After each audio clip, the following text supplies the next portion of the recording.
Veronique McCarroll. I'm a partner at Oliver Wyman in the financial services consulting practice, and I'm actually attending the convention because we have been producing a report about the future outlook of cooperative banks in Europe. About 2 months ago the report was released. It was actually a follow-up from our previous report in 2008. And so I'm participating in the convention. I'm going to present a very brief summary of the report later today at one of the roundtables. In general, I mean, obviously the times have been tough for all banks, but cooperative banks, if you look at how they've been performing, have been doing, I would say, relatively well compared to the banking industry. Probably because a majority of these were not as exposed to some of the wholesale banking activities which caused big failures. So if you look at the return on equity of these banks, it's actually been probably more stable than the shareholder banks' return on equity over this period of the past 4 or 5 years.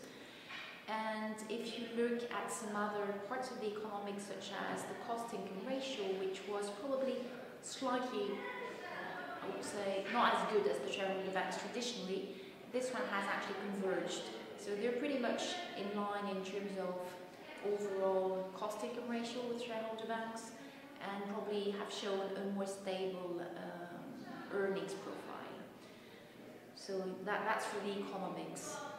New regulations, I think, on one side, do not affect cooperative banks more than other banks.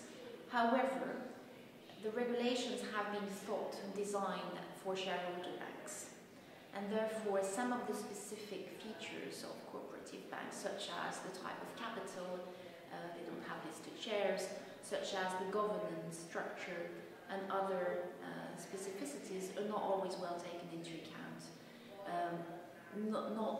Just because the regulators were trying to address the concerns caused by the shareholder banks' behaviors during the crisis.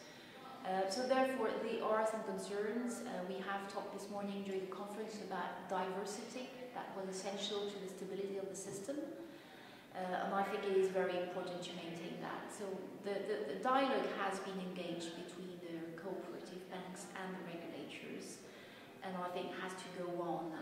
Obviously the cooperative banks were probably less well represented in some of the lobbies and the discussion forums with regulators. So that is, I would say, work in progress for the moment.